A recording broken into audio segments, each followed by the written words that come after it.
15 of the fantasy baseball season. And here's a few pitchers I will look to buy low and trade for this week. The first guy is Zach Wheeler of the Philadelphia Phillies. So Wheeler, he's been pretty solid over the last 2 seasons here for this Philly team since he left the New York Mets in free agency and signed with the Phillies. On the season, 125 and 2/3, 7-5 record, 96 hits, 34 earned runs, 8 homers given up, 28 walks, already 152 strikeouts, 2.44 ERA, 0.99 whip, and 13 quality starts. So those numbers are off to a great start already here. And he's amongst the league leaders in quality starts as well. But the last couple weeks here for Wheeler, he struggled. 11 and 2/3, 1-1 record, 14 hits, 8 earned runs, a homer, 3 walks, 13 Ks, a 6.17 ERA, a 1.46 whip, and no quality starts in the time here for Wheeler. So Wheeler, we know he's been a good starting pitcher over the last 3 or 4 seasons, and he's pretty much the best pitcher here on this Philadelphia Philly team, in my opinion, over Aaron Nola, especially this season here, is Wheeler. But right now, he's a little bit of a tailspin and struggling, especially the last 2 games.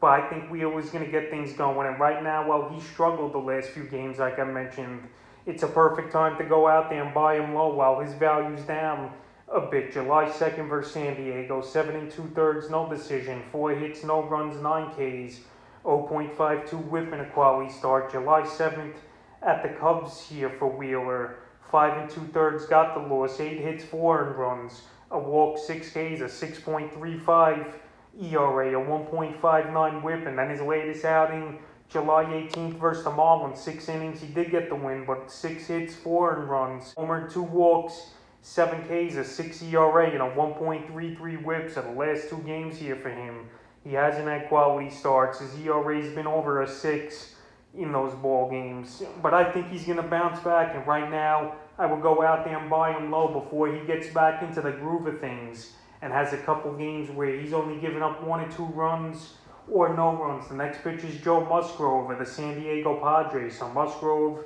was a sell-high candidate early in the season, especially after he threw the no-hitter.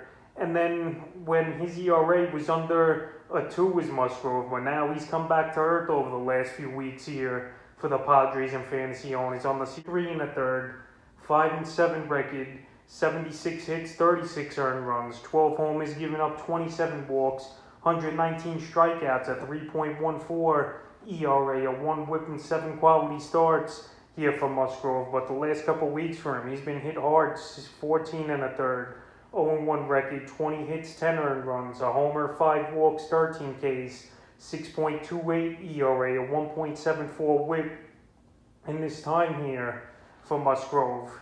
And the last couple outings, he's just not going deep into games. The last 4 outings, he's failed to reach 6 innings as Musgrove, and he only went 5 innings twice in the last 4. June 30th at Cincinnati, 4 innings, got the win, 4 hits, 5 earned runs, 2 homers, 3 walks, 3 Ks, 11.25 ERA, and a 1.75 whip. That game was a shortened game because of rain, and that's how we got the win in the 4 innings. July 5th versus Washington, 5 innings, no decision, 7 hits, 5 earned runs, a homer, a walk, 4 Ks, a 9 ERA, a 1.60 whip.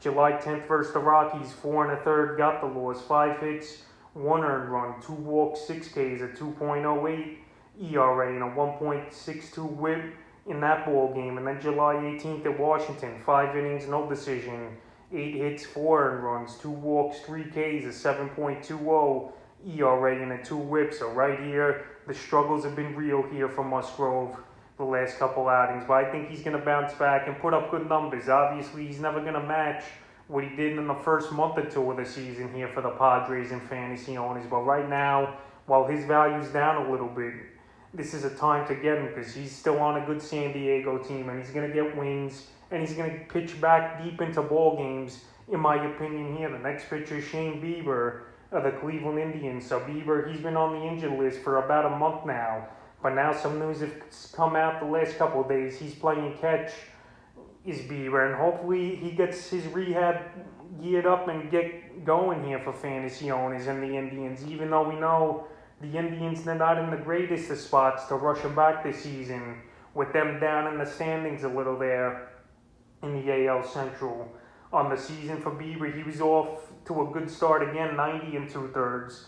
7-4 record, 80 hits given up, 33 earned runs, 11 homers, 33 walks, already 130 strikeouts, which I believe is still top 10 in the league, and he hasn't even pitched in a month here as Bieber. A 3.28 ERA and a 1.25 whip with 11 quality starts, which is also in the top 5 in the league as well. So Bieber, he was on a young type of season once again here before he went down, was Bieber. But right now, he's starting to throw, and hopefully he only takes 1 or 2 rehab assignments to get back to action, and hopefully he's back in mid-August to late August as Bieber. And he could be a good pitcher to help you for the playoff push, and obviously in the playoffs, if he comes back and everything goes as planned here for his rehab from injury. So right now, while he's on the injured list and no rehab assignments haven't been announced for him, and while his value's low, this is a perfect time to go out there, in my opinion, and trade for Bieber. The next pitcher is Sandy Alcantara of the Miami Marlins. So Alcantara, it's been a good season for him, but the last few outings, he's really struggled here, is Alcantara. And we'll see if he could bounce back, but I think he will. And I know this Marlins team's in last place in the NL East, but it's still a pretty close race for the most part. The Mets are in first, but the Marlins, I believe, are 8 or 9 out right now. And on the season for Alcantara, 119 and 2/3, 5-9 record, 101 hits, 43 earned runs, 10 homers, 37 walks, 105 strikeouts, a good 3.23 ERA and a 1.15 whip, and 3 quality starts, which is up there as the league lead too.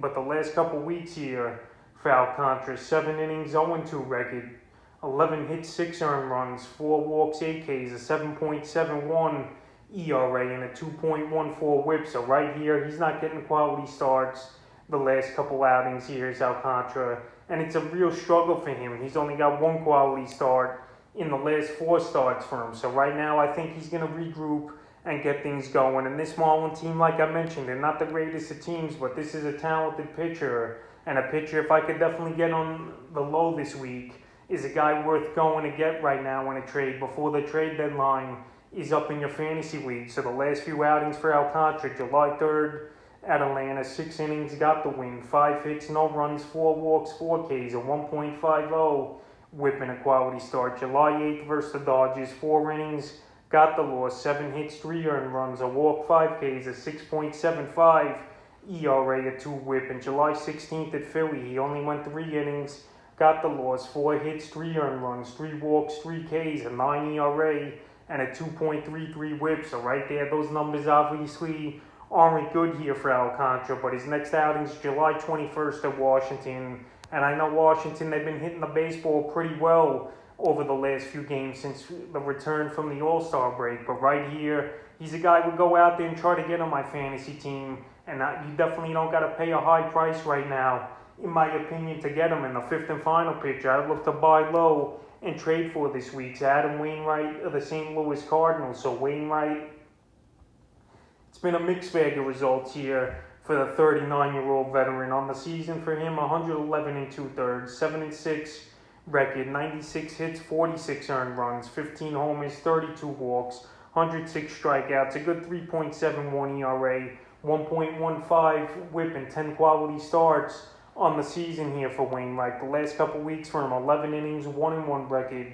12 hits, 7 earned runs, 2 homers, 5 walks, 10 Ks, a 5.73 ERA, and a 1.55 whip. So right here, we know Wainwright is not always going to go deeper into games. He's an older pitcher, and he plays in a division that's middle of the pack in the league with the hitting, with the Chicago Cubs that are pretty decent in that division hitting. The Pirates of late have been hitting, taking 2 out of 3 from the Mets, who were in first place recently. They've done is the Pirates as well, so they've been hitting the baseball better. Cincinnati, they got some hitters as well. So the division, they got decent hitting, but right here, Wainwright, he's been pretty solid this season, but the last 2 or 3 outings haven't been all that great for him. July 1st at Colorado, 8 innings, tough luck, no decision, 6 hits, 2 earned runs, a homer, a walk, 4 Ks, 2.25 ERA, 0.88 whip, and the quality start. July 6th at the Giants, 5 innings, got the win, 7 hits, 3 earned runs, 4 walks, 3 Ks, a 5.40